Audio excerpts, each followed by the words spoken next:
বিদায় বিৰুবালা বুলিবলৈ কষ্ট হয়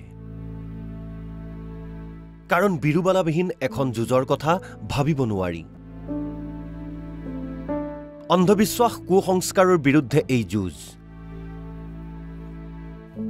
যুক্তিবাদী আৰু বিজ্ঞান মনস্ক সমাজ গঢ়াৰ যুঁজ এই যুঁজৰ মূল সেনাপতিয়েইটো বিৰুবালা ৰাভা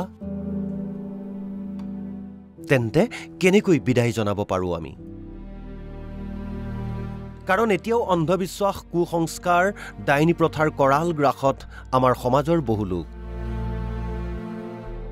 গতিকে আমাৰ সমাজৰ বাবে অতীব প্ৰয়োজন বিৰুবালাৰ দৰে যুঁজাৰুৰ অতন্দ্ৰ প্ৰহৰীৰ কিন্তু নিয়তিৰ নিষ্ঠুৰ পৰিহাসক মানি ল'বই লাগিব সামাজিক বীৰ যোদ্ধা বিৰুবালা আৰু নাই ৰাজ্যবাসীৰ দৰে মৰ্মাহত এনবি নিউজৰ অধ্যক্ষ তথা পৰিচালন সঞ্চালক নৃপেন দাস অসুস্থ বিৰুবালাৰ চিকিৎসাৰ বাবে তেওঁ আগবঢ়াইছিল 2 লাখ টকা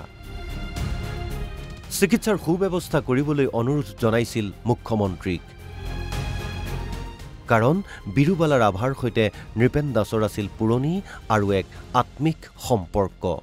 মই বৰ মৰ্মাহত হ'লোঁ আচলতে বাইদেউক মই খুব ভাল পাইছিলোঁ 2022 চনত মই লগ পাইছিলোঁ বাইদেউক তেতিয়া আমি মোৰ দেউতাৰ নামত এটা ট্ৰাষ্ট আছিল উপেন চন্দ্ৰ দাস মেমৰিয়েল ট্ৰাষ্ট সেই ট্ৰাষ্টৰ পৰা আমি বাইদেউক সন্মানিত কৰিছিলোঁ তেখেতৰ ডাইনী প্ৰথাৰ বিৰুদ্ধে যি যুঁজ চলাইছিল আৰু আমি আৰ্থিকভাৱে তেখেতক এককালীন সহায় কৰিছিলোঁ তাৰপিছত মই গম পাইছিলোঁ যে গুৱাহাটী চিকিৎসা মহাবিদ্যালয়ত তেওঁ ট্ৰিটমেণ্ট চলি আছিল আৰু তেখেতৰ আশু আৰোগ্যৰ কাৰণে মই চৰকাৰক আপিল কৰিছিলোঁ লগে লগে মাননীয় মুখ্যমন্ত্ৰী মহোদয় তেখেতে নিৰ্বাচনৰ কামত ব্যস্ত আছিল যদিও মই তেখেতক এটা মেছেজ দিছিলোঁ আৰু সেই মেছেজটো পোৱাৰ লগে লগে তেখেতে ৰাতিপুৱাই এজন জ্যেষ্ঠ মন্ত্ৰীক পঠিয়াই দিছিল আৰু মই জনামতে তেখেতে আগৰ পৰা তেখেতৰ চোৱা চিতা কৰি আছিল আৰু যোৱাকালিও বোধহয় স্বাস্থ্যমন্ত্ৰী লগ কৰিব গৈছিল বাইদেউক দেখা কৰিব গৈছিল গতিকে মই চৰকাৰক যথেষ্ট এই ক্ষেত্ৰত সহযোগিতা জনোৱাৰ বাবে ধন্যবাদ জনাইছোঁ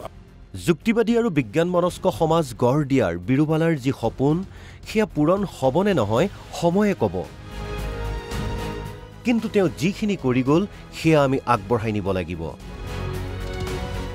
এই বুলি মন্তব্য এনবি নিউজৰ অধ্যক্ষ তথা পৰিচালন সঞ্চালক নৃপেন দাসৰ এটা চিৰন্তন সত্য এটা মৃত্যু এদিন চবৰে হ'ব গতিকে বাইদেউ জীৱিত কালত বহুতখিনি কাম কৰি গৈছিলে আমাৰ সমাজখনৰ প্ৰতি আৰু মই বাইদেউক শ্ৰদ্ধাঞ্জলি জনাইছোঁ আৰু বাইদেউ যিখিনি কাম থৈ গ'ল আমাৰ বাবে সেইখিনি আমি গোটেইখিনি অসমীয়া জাতিটোৱে বা অসমত বসবাস কৰা মানুহখিনিয়ে আগবঢ়াই লৈ যাব লাগে সমাজত দ্বিতীয় এজন বিৰুবালা লাগে অন্ধবিশ্বাস কুসংস্কাৰৰ বিৰুদ্ধে যুঁজ দি অহাসকলক আগবঢ়াই নিবলৈ এনবি নিউজৰ প্ৰচেষ্টা অব্যাহত থাকিব বুলি জনালে নৃপেন দাসে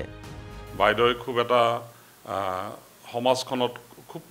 সূক্ষ্মভাৱে তেওঁ অধ্যয়ন কৰি যিটো প্ৰথাৰ কাৰণে আমাৰ যথেষ্ট ক্ষতি হৈছিল সমাজখনৰ এই ডাইনী প্ৰথাটো বিলোপৰ কাৰণে কষ্ট কৰিছিল মই এই স্বাগতে আৰু এজন দ্বিতীয় বিৰুবালা ৰাভাৰ জন্ম দিব বিচাৰিছোঁ কৈছোঁ আহ্বান জনাইছোঁ অসমীয়া সমাজক যাতে আমি প্ৰত্যেকে এজন বিৰুবালা ৰাভাৰ নিচিনা কাম কৰিব পাৰোঁ আৰু আমিও ডাইনী প্ৰথাৰ বিৰুদ্ধে এনবি নিউজে সদায় কাম কৰি যাম সমাজত ঘটি থকা দুষ্কৃতিবিলাক দুৰ্নীতিবিলাক নোহোৱাৰ কাৰণে এনবি নিউজ বদ্ধপৰিকৰ সদায় সষ্টম আমি গতিকে চৰকাৰকো মই আহ্বান জনাইছোঁ বিৰুবালা ৰাভাৰ স্মৃতিৰ বাবে অসম চৰকাৰৰ গতিশীল মুখ্যমন্ত্ৰী মাননীয় হিমন্ত বিশ্ব শৰ্মা ছাৰে যাতে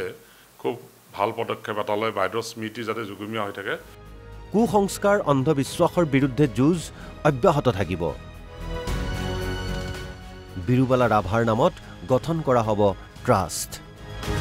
এনবি নিউজৰ দিল্লীৰ কাৰ্যালয়ৰ পৰা এই কথা জনালে অধ্যক্ষ তথা মুখ্য পৰিচালন সঞ্চালক নৃপেন দাসে আমি এনবি নিউজৰ ফালৰ পৰা মই আজি ঘোষণা এটা কৰিছোঁ আমি সোনকালে বাইদেউৰ স্মৃতিত আমি এটা ট্ৰাষ্ট বনাই দিম আমি স্মৃতি কমিটি এটা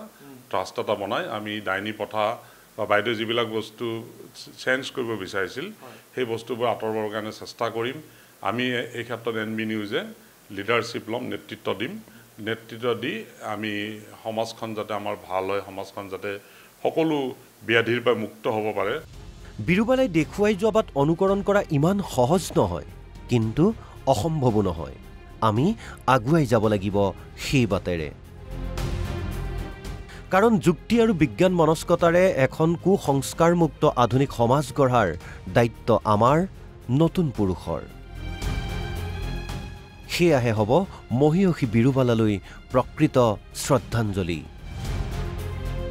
ভিডিঅ' জাৰ্নেলিষ্ট সুভাষ চন্দ্ৰাৰ সৈতে দিল্লীৰ পৰা চাণক্য হাজৰিকাৰ সহযোগত news desk report NB news.